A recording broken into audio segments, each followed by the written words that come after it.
Jack Russell. Ένας μεγάλος σκύλος μέσα σε ένα μικρόσωμο σώμα. Δεν είναι τα πιο εύκολα σκυλιά που μπορεί να έχει κανείς, αλλά με υπομονή και σωστή αντιμετώπιση μπορεί να γίνει ο καλύτερος σκύλος που θα έχετε ποτέ σας. Ας δούμε λοιπόν 10 χαρακτηριστικά αυτών των σκυλιών.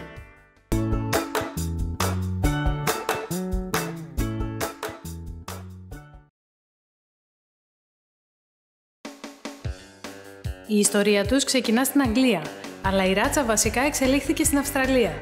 Δημιουργός της ήταν ο Τζον Ράσελ που έζησε από το 1795 ως το 1883. Αυτός ήταν ένας ιερέας που ζούσε στην περιοχή Devon, στο νοτιοδυτικό τμήμα της Αγγλίας, του οποίου αγαπημένη ασχολία ήταν το κυνήγι αλεπούδων, όπως και των περισσότερων αντρών της τότε καλής κοινωνίας. Ονειρευόταν ένα σκυλί που θα πληρούσε όλα τα χαρακτηριστικά που πίστευε πως έπρεπε να έχει το ιδανικό κυνηγόσκυλο, ώστε να είναι όσο πιο αποτελεσματικό γίνεται. Μέχρι που αποφάσισε να δημιουργήσει μόνος του αυτό που είχε στο μυαλό του. Δεν ξέρει κανείς με σιγουριά ακριβώς τι ράτσες χρησιμοποίησε. Το βασικό σκυλί όμως από το οποίο ξεκίνησαν όλα ήταν ένα θηλυκό Fox Terrier ονόματι Tramp, το οποίο αγόρασε από έναν ντόπιο γαλατά. Η Tramp είχε άσπρο χρώμα με μερικά καφέ σημάδια γύρω από τα αυτιά και τα μάτια της. Στόχος του Τζον ήταν να φτιάξει ένα μικρόσωμο σκυλί, ώστε να χωράει να χωθεί στις τρύπες του χώματος για να βγάλει έξω τις κρυμμένες αλεπούδες, αλλά ταυτόχρονα να μην τη σκοτώνει εκείνο όταν τις πιάνει, καθώς κάτι τέτοιο θεωρούταν αντικανονικό σύμφωνα με τις παραδόσεις της εποχής. Επίσης, να είναι πολύ γρήγορο και ευέλικτο, ώστε να μπορεί να τρέχει μαζί και ανάμεσα από τα άλογά τους και να έχει μεγάλη αντοχή. Να είναι θαραλέο, να μπορεί να γίνει επιθετικό και να έχει την επιμονή, την αποφασιστικότητα και το πείσμα να κυνηγήσει για όσο χρειαστεί το θύραμά του. Λέγεται ότι το παρατσούγλι του Τζον Ράσελ ήταν Jack και έτσι πήρε το όνομά της και η ράτσα. Δύο διαφορετικά σκυλιά όμως ήταν αυτά που αναπτύχθηκαν. Η άλλη ράτσα είναι τα Parson Russell Terrier. Parson στα αγγλικά σημαίνει ιερέας. Και οι δύο ράτσες μοιράζονται παρόμοια χαρακτηριστικά και μοιάζουν πάρα πολύ. Μάλιστα, σε πολλές χώρες όπως για παράδειγμα την Αμερική, θεωρούνται απλά δύο διαφορετικοί τύποι της ίδιας ράτσας. Τα Parson Russell έχουν μικρές διαφορές. Για παράδειγμα, είναι λίγο μεγαλύτερα σε μέγεθος από τα Jack, έχουν λίγο πιο τετράγωνο σχήμα, πιο μακριά πόδια, όπως και λίγο πιο μακριά μουσούδα.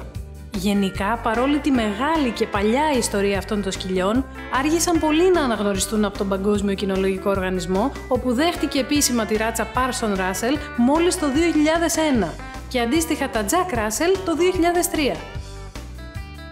Το ύψος των Jack Russell είναι περίπου 25 με 35 εκατοστά και το βάρος τους είναι περίπου 5 με 8 κιλά. Πιο συγκεκριμένα είναι 1 κιλό ανά 5 εκατοστά ύψους. Το μέσο προσδόκιμο ζωής τους είναι 13 με 16 χρόνια. Το τρίχωμά τους μπορεί να είναι λίγο κοντό και μαλακό, πιο τραχή και μακρύ ή σπαστό, μια μίξη δηλαδή και των δύο, και μαδάει αρκετά. Το χρώμα τους είναι κατά βάση άσπρο, με δευτερεύοντα χρώματα το καφέ ή τις αποχρώσεις του ή και το μαύρο. Είναι γεροδεμένα σκυλιά, αλλά όχι υπερβολικά αμοιώδη και το μήκος του σώματός τους είναι μεγαλύτερο από το ύψος τους. Η μουσούδα τους είναι μακριά και τα αυτιά τους διπλώνουν μπροστά ώστε να τα προστατεύουν από το χώμα όταν μπαίνουν στις τρύπες να πιάσουν τη λία τους. Η εξυπνάδα τους δεν έχει όρια και η προσωπικότητά τους είναι τεράστια. Είναι δυναμικά, ζωηρά, τολμηρά και γενναία σκυλιά, πεισματάρικα, τρομερά πιστά στο αφεντικό τους και περίεργα να μυρίσουν και να παρατηρήσουν τα πάντα. Τρελαίνονται για όλων των ειδών τα παιχνίδια. Μπορούν να γίνουν πάρα πολύ καλοί φίλοι με τα παιδιά, αλλά χρειάζονται πολύ προσεκτική μεταχείριση και από μέρους των παιδιών. Είναι περήφανα σκυλιά που δεν θα ανεχτούν πολλές άγαρμπες κινήσεις, ακόμα κι αν είναι χωρίς κακή πρόθεση. Πρέπει οπωσδήποτε να κοινωνικοποιηθούν από μωρά, ειδικά αν πρόκειται να βρίσκονται σε χώρους με άλλα ζώα, γιατί παρόλο που είναι εξαιρετικά προσαρμοστικά και παρόλο που το μέγεθός τους ξεγελάει, η ράτσα τους είναι καθαρά κυνηγετική και μπορούν εύκολα να γίνουν επιθετικά και να τσακώνονται συνέχεια διεκδικώντας το χώρο τους. Εξίσου σημαντικό είναι να εκπαιδευτούν από μικρά, τουλάχιστον στις βασικές εντολές, αλλιώς υπάρχει μεγάλη πιθανότητα να αναπτύξουν σοβαρά προβλήματα συμπεριφοράς. Χρειάζονται χρόνο, υπομονή και επιμονή στην εκπαίδευσή τους και μπορούν να μάθουν να υπακούν απόλυτα το αφεντικό τους. Λατρεύουν το σκάψιμο. Δεν μπορεί κανείς να τα κατηγορήσει, μια και το περιέχουν κυριολεκτικά στο DNA τους. Λέγεται ότι ένα Jack Russell μπορεί να κάτσει έξω από τη φωλιά του θυράματός του ακόμα και μέρες χωρίς φαγητό και νερό προκειμένου να το πιάσει. Παρ' όλα αυτά, πρέπει να είστε προετοιμασμένοι και να έχετε από πριν στο μυαλό σας ότι μέχρι να το βοηθήσετε να μάθει να συμπεριφέρεται σωστά, κατά πάσα πιθανότητα θα περάσετε και από αυτό το στάδιο.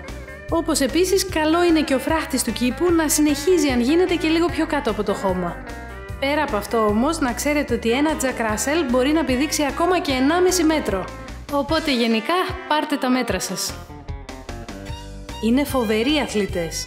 Μη σας ξεγελά ο μικρός τους σωματότυπος, δεν έχουν καμία σχέση με τα υπόλοιπα σκυλιά του μεγέθους τους. Τα συγκεκριμένα έχουν καθημερινή ανάγκη από πολλή γυμναστική.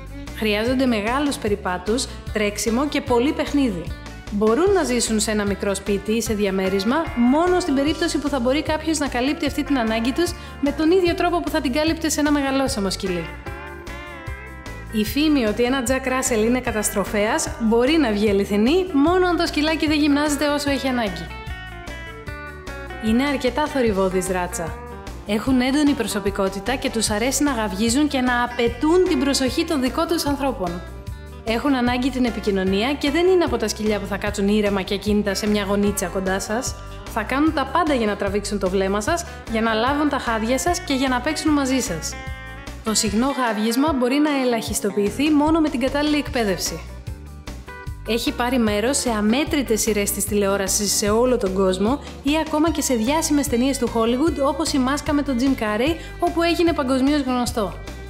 Ακόμα και στο κινέζικο θέατρο Grauman, στη λεωφόρο της δόξας του Hollywood, εκεί που πάνε όλοι οι διάσημοι από το 1920 και αφήνουν αποτυπώματα των χεριών ή των ποδιών τους σε τσιμεντένιες πλάκες, ανάμεσα στα περίπου 200 ανθρώπινα αποτυπώματα, από το 2012 και μετά βρίσκονται και δύο σκυλίσια, που είναι του Όγκη, του Jack Russell, που άφησε ιστορία με το καλλιτεχνικό του ταλέντο στη σειρά The Artist.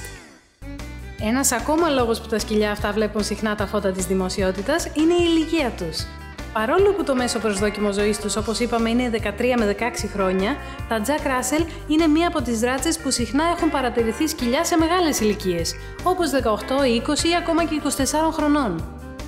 Το 2016 μπήκαν και στο βιβλίο Guinness, όταν η Twinkie κατάφερε μέσα σε μόλις 39,08 δευτερόλεπτα να σκάσει 100 μπαλόνια, κερδίζοντας το ρεκόρ που κρατούσε η μητέρα της από το 2005 έως το 2015. Τέλος, το πρώτο σκυλί που ταξίδεψε στο Βόρειο αλλά και στο Νότιο Πόλο μαζί με τους διάσημους εξερευνητές Ranulph και Ginny Fiennes ήταν ένα Jack Russell Terrier που λεγότανε Bothy.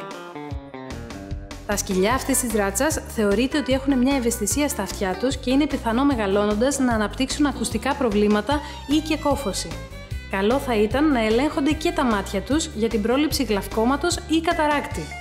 Επίσης, πρέπει να γνωρίζετε ότι οι περισσότερες από αυτές τις ασθένειες είναι κληρονομικές, οπότε θα πρέπει να είστε πολύ προσεκτικοί και αν γίνεται και μπορείτε να μάθετε για τους προγόνους του κουταβιού της επιλογής σας και να ζητήσετε το ιστορικό τους.